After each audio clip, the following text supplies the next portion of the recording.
JF-17 thunder block 3 के बाद JF-17 thunder block 4 बहुत जल्द मंजर आम पर आने वाला है। इसकी स्पेसिफिकेशंस क्या हैं, इस बारे में आमिर रज़ा मेरे साथ मौजूद है, उनसे बात करते हैं।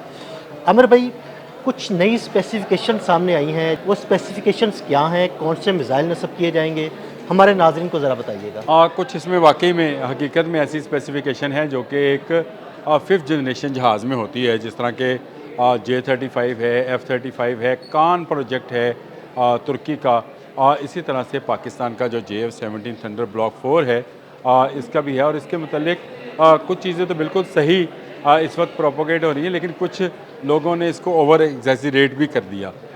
लेकिन हम तो बिल्कुल आपको वो चीज़ें बताएंगे जो कि मौजूद हैं। ये एक ऐसा सुपर स्टेल्थ जहाज़ है जो कि क्रॉस रडार जो है इसका बहुत ही ज़बरदस्त होगा। और ये वाकई में एक 5th जनरेशन जहाज़ है, लेकिन सिंगल इंजन है। इसके बारे में बहुत सारे लोग ये बातें कर रहे थे कि शायद ये डबल इंजन जहाज़ होगा, और इसकी स्पीड के हवाले से भी मुख्तलिफ जो है र्यूमर्स जो थी वो गर्दिश कर रही थी। लेकिन अब आहिस्ता आहिस्ता बहुत सारी चीज़ें डेवलप होना शुरू हो गई हैं। पहली बात तो इसका नाम है PFX अल्फ़ा, इसका नाम है, और इसको JF-17T भी कहते हैं। और टी इसलिए कहते हैं कि इसमें एसेलसान जो तुर्किश कंपनी है उसका भी हिस्सा है। और एसेलसान वो कंपनी है जो कान प्रोजेक्ट में भी अपने रडार जो है वो लगा रही है। इसके बाद इसके अंदर जो मिसाइल्स हैं जो कि BVRs हैं, जो कि बियॉन्ड विजुअल रेंज है, जो आपने PL-15 अगर सुना है तो PL-17 है, PL-15E है, ये तमाम BVR हैं। लेकिन इसके अंदर पाकिस्तान के अपने बने हुए फ़ाज़ जो हैं रडार्स को इस्तेमाल किया गया है। इसमें यहाँ पर एक दिलचस्प चीज़ जो है वो मुझे बड़ी नज़र आई। अगर एक इंडियन हैं डिफेंस एनालिस्ट हैं, डिफेंस एनालिस्ट भी हैं, और दिफाई नुक्ता निगाह से वो बहुत सारी जो है चीज़ें लिखते रहते हैं, आर्टिकल्स भी लिखते हैं, ट्वीट भी करते हैं। लेकिन उन्होंने JF-17 थंडर ब्लॉक 4 के मतलब जो ट्वीट किया वो बड़ा ज़बरदस्त है। जयदेव नाम है उनका, जमराल, जयदेव जमाल जमराल जम्मीवाल नाम है जी उनका।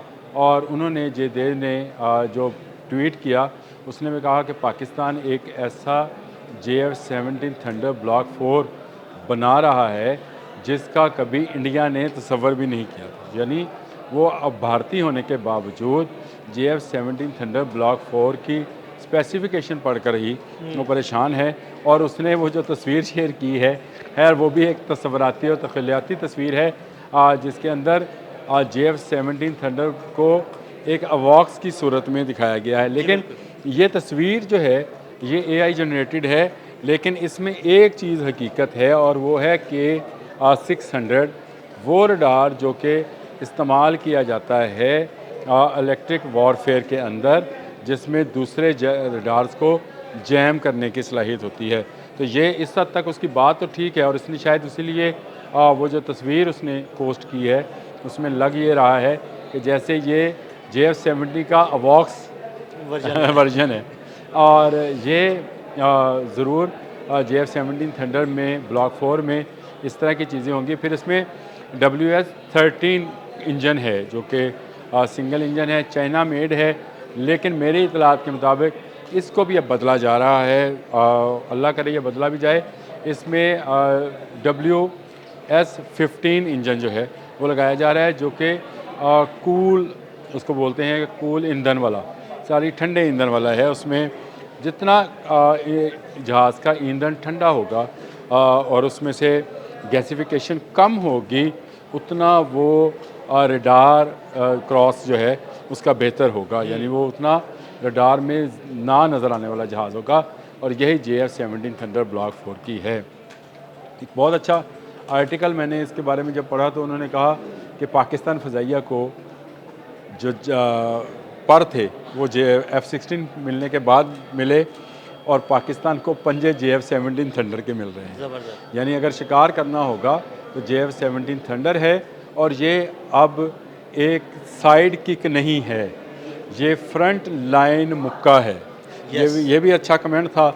मैंने कहा मैं ये भी बोल ही दूँ कि पहले ये समझा जाता था कि हम J-10C को फ्रंट लाइन पे रखते हैं हम F-16 पर ज़्यादा इन्हसार करते हैं। JF-17 थंडर हमारी साइड लाइन पर, दिफाई लाइन पर कह लें या साइड लाइन पे कह लें, काम करने वाला जहाज़ था। लेकिन अब ये JF-17 थंडर ब्लॉक 4 जो है ये फ्रंट लाइन पर आने वाला है। जहाज अब जी बिल्कुल अटैकिंग जहाज़ है। और दिलचस्प बात है कि ये PL-15 से आगे का BVR लेकर मिसाइल जो है ये फ़ज़ा में बुलंद होगा। और जब ये बुलंद होगा तो इसकी रफ्तार और इसकी स्टेल टेक्नोलॉजी जो है F-16 से भी बेहतर होगी। F-16 से बहुत कम कीमत पर ये पाकिस्तान को अवेलेबल होगा। इसका 75% पाकिस्तान में बन रहा है, यानी इसमें पाकिस्तान को बनाने में कोई बड़ी प्रॉब्लम नहीं है। इसके लिए चाइनीज़ जो हैं वो इंजन देने को तैयार हैं। और एक इतला के मुताबिक J-20 का इंजन जो है यही WS J-20 पावरफुल जेट है वो। इस वक्त तो बड़ा इन है ख़बरों के अंदर। उसको भी देने का सोचा जा रहा है कि JF-17 थंडर को मज़ीद रफ्तार दे दी जाए। लेकिन अभी तक इसके लिए WS-13 का इंजन जो है उसकी स्पेसिफिकेशन में लिखा गया है।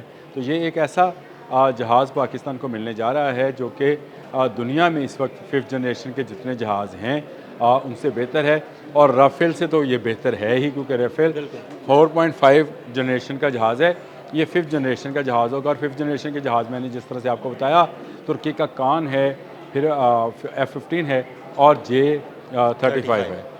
ये हैं 5th जनरेशन के जहाज़। इन जहाज़ों के मुकाबले में JF-17 थंडर ब्लॉक 4। अब अगला सवाल आपका ये होना है कि ये बनेगा कब तक। आपका सवाल है कि ये बनेगा कब तक। मैं अपने नाज़रीन को बता दूं, आमिर भाई के साथ मैंने इतने वीलॉग्स किए हैं, अब उन्हें वो पहले ही समझ में आ जाता है कि मैं अगला सवाल क्या करने वाला हूँ। जी, इसका अगला सवाल यही है कि ये बनेगा कब तक। तो इस वक्त तक जो इसकी तारीख़ दी जा रही है वो 2027 है, यानी आज 2025 सितंबर है, तो 2027 आप समझ लें तकरीबन साल 1-1.5 साल के दरमियान में ये जहाज़ जो है पाकिस्तान की फ़ज़ाओं में परवाज़ कर रहा होगा। और इसके ख़रीदार पहले से मौजूद हैं। ये भी एक ख़बर है कि JF-17 थंडर ब्लॉक 4 के ख़रीदार जो हैं वो मौजूद हैं। और उनको भी अभी हम रिवील नहीं करना चाहते हैं, उसको बताना नहीं चाहते हैं कि कौन कौन से ममालिक चाह रहे हैं कि अगर जब JF-17 थंडर ब्लॉक 4 निकल कर, यानी अपनी प्रोटोटाइप से निकल कर अपनी उस हालत में आ जाए जिसमें इसको फ़रोख्त किया जाता है, तो वो पहले ख़रीदार होंगे। क्योंकि एक जहाज़ ये सस्ता है, दूसरा इजीली अवेलेबल है, और तीसरा इसकी सबसे बड़ी खूबी ये होगी कि इस पर किसी दूसरे मुल्क की पाबंदी नहीं होगी। जो भी इस्लामी मुल्क लेगा उसको ना रशिया की तरफ देखना पड़ेगा, ना चाइना की तरफ, ना अमेरिका की तरफ। ट्रूली ये एक इस्लामिक सुपर स्टेल्थ टेक्नोलॉजी का जहाज़ होगा जिसका नाम JF-17 थंडर ब्लॉक 4 अल्फ़ा है। PFX अल्फ़ा या JF-17 थंडर T ब्लॉक 4। इसको जो भी नाम दे दें, जहाज़ ये ज़बरदस्त है। जब ये पाकिस्तान की फ़ज़ाओं में होगा इंशाल्लाह, पाक फ़ज़ाइया पहले भी दुनिया की बहुत सारी फ़ज़ाइया जो हैं उनसे बेहतर है, एयर फोर्सेस से बेहतर है और मज़ीद बेहतर हो जाएगी। बल्कि जो 2, 3, 4 सुपर पावर्स हैं उनमें शामिल हो जाएगी इंशाल्लाह। बहुत शुक्रिया आमिर भाई जी। बिल्कुल, आमिर रज़ा ने बड़ी तफसील के साथ आपको JF-17 थंडर ब्लॉक 4 की स्पेसिफिकेशंस के बारे में बताया। अदील अहमद और आमिर रज़ा को इजाज़त दीजिएगा। अल्लाह हाफ़िज़।